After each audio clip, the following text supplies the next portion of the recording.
सबसे पहले चिनाब वैली लिए चलते हैं, जहां पर एक बड़ा ऑपरेशन गुज़श्ता रोज शुरू हुआ था। कल के प्रोग्राम में हमने आपको बताया था, लेकिन ये ऑपरेशन आज जुमे की सुबह के साथ ही सूरज की जब किरणें पड़ी तो दूसरे दिन में दाखिल हो गया। और बड़ी खबर कि किश्तवाड़ के सिंहपुरा छात्रू इलाके में ऑपरेशन दूसरे दिन में इस वक्त चल रहा है, और जहां पर एक फौजी एहलकार अब तक अपनी जान गंवा चुका है, लेकिन एक दहशतगर्द तंजीम के टॉप कमांडर के यहां मौजूद होने की इतलात मौसूल हो रही है। बिल्कुल बड़ी खबर से आगाज करते हैं, जहां पर आसिफ ने आपको बता ही दिया कि किश्तवाड़ का सिमथन टॉप के आसपास का इलाका और सिंहपुरा के आसपास का इलाका, जहां पर सिक्योरिटी एजेंसियों और खुफिया इदारों को यह इत्तला मिली थी कि 3 से 4 मुसल्लह अफराद यहां पर मौजूद हैं, जिसके बाद बड़ा ऑपरेशन शुरू किया गया। और जो ही सर्च ऑपरेशन शुरू किया गया था रात को कल दिन में, तो वहां पर गोलियों का तबादला हुआ था।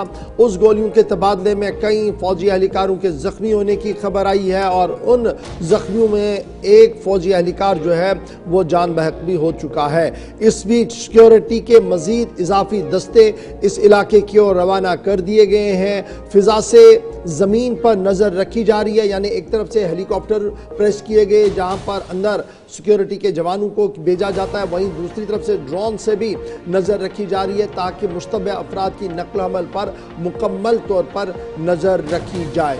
वहीं पर डायरेक्टर जनरल पुलिस भी कल वहां पर मौजूद रहे, और इतलात और खबरों के मुताबिक डायरेक्टर जनरल पुलिस नलिन प्रभात इनकाउंटर साइट किश्तवाड़ के अंदर मौजूद रहे, जहां पर उन्होंने एंटी टेरर ऑपरेशन का रिव्यू भी लिया।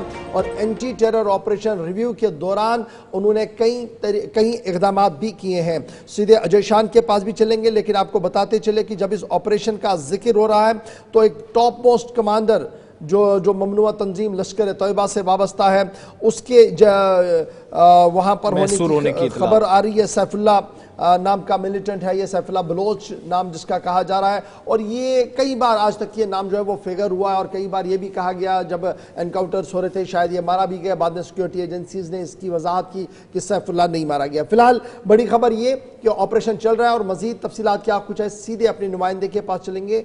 अजय शान हमारे साथ है। अजय जरा अपडेट करें, कल सुबह ऑपरेशन शुरू हुआ था, शाम होते होते एक जवान ने जामे शहादत नोश किया है, ऑपरेशन कंटिन्यू जारी है। अभी मौजूदा सूरत हाल क्या कुछ है? जी वो देखिए, जो कल सुबह स्ट्राइक हुआ था वो दोपहर तक चलता रहा, लेकिन बाद दोपहर से कोई खबर नहीं आई जहां फायर एक्सचेंज ऑफ फायर हुआ हो, क्योंकि जो ऑपरेशन है वो 2 जगह पर फायरिंग हुई है ऐसे खबर आ रही थी। और शाम होते होते ऑफिशियली कंफर्म कर दिया गया कि जो फौजी घायल हुए थे उसमें से एक जो है वो उसकी शहादत हो गई है। तो जैसे ही अंधेरा हुआ तो इस ऑपरेशन को रोक दिया गया। जो मासरा था वो कंटिन्यू है, डोमिनेशन पूरे इलाके में वहां पर कर दी गई थी कल ही। तो आज सुबह से फिर वहां पर सर्च ऑपरेशन शुरू हो गया है, जो हमारे पास इत्तलात आ रही हैं। तो बड़े इलाके में सर्च ऑपरेशन चल रहा है। जो इनिशियल रिपोर्ट्स आई थी कि जो पहला स्ट्राइक हुआ था उसके बाद ये 2 ग्रुप्स में बांट गए थे आतंकवादी, और हो सकता है कि जो सैफुल्ला बलोच है वो दूसरे ग्रुप के साथ चल रहा था, और उसके साथ भी एक्सचेंज ऑफ फायर हुआ है। ये नाम जैसे आपने कहा कि कई बार चर्चा में आया है, इस बार पहले ही ये चर्चा में आ गया था कि इस ग्रुप को लीड वही सैफुल्ला ही कर रहा है, जिसकी बड़े अरसे से तलाश है। हालांकि सुरक्षा एजेंसी की तरफ से पूरी तरह से कोशिश की जा रही है कि उस इलाके में इनको एलिमिनेट किया जाए, लेकिन अभी कामयाबी हासिल नहीं हुई है।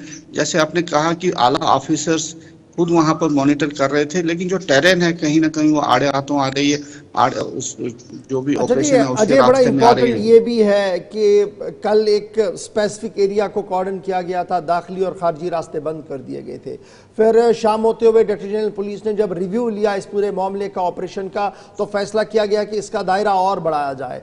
कल रेजिडेंशियल कम जंगल का एरिया था जिसको कॉर्डन में लिया गया था, अब खबर यह है कि और ज्यादा वसी कर दिया गया। तो क्या हम ये माने कि एरिया ऑफ सर्च जो है वो बढ़ा दिया गया है? बिल्कुल, ये जो रेजिडेंशियल एरियाज नीचे हैं, ऊपर पहाड़ी इलाका है, जंगलात का इलाका है।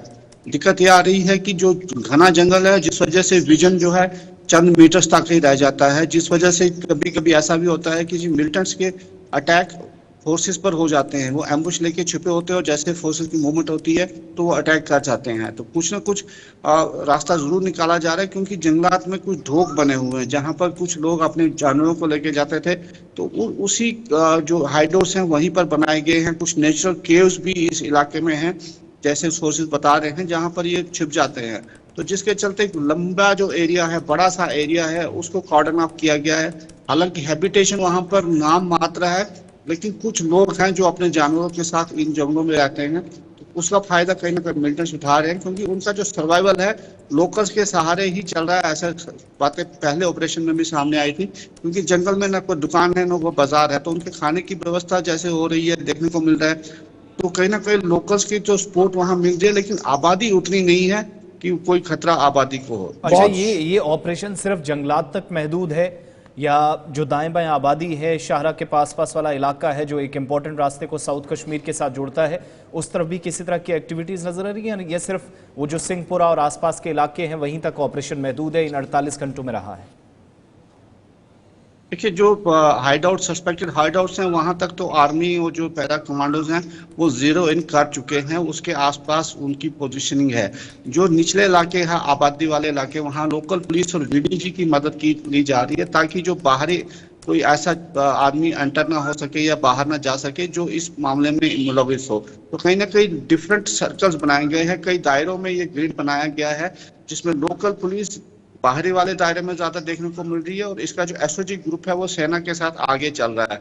तो कहीं ना कहीं हर पहलू को ध्यान में रखते हुए आगे बढ़ा जा रहा है। बहुत शुक्रिया हमारे साथ ज्वाइन करने के लिए। फिलहाल इस ऑपरेशन के दौरान एक फौजी जवान के मारे जाने की इतलात और ख़बर आ रही है, और इस फौजी जवान के बारे में इतला ये है कि इसका ताल्लुक महाराष्ट्र के अहमदनगर से है, और आज बाज़ाब्ता तौर पर उनके सरकारी एजाज़ के साथ, यानी जो ट्रेडिशनल सरकारी एजाज़ रहता है, तिरंगे में लिपटी उनकी लाश को फिर सल्यूट दिया जाता है, गार्ड ऑफ ऑनर दिया जाता है, उसके बाद उन्हें रवाना किया जाएगा। इतला यह है कि थोड़ी देर में इस फौजी जवान की आखिरी रसूमात जो गार्ड ऑफ ऑनर वाला है वो यहाँ पर दिया जाएगा, उसके बाद उन्हें महाराष्ट्र रवाना किया जाएगा।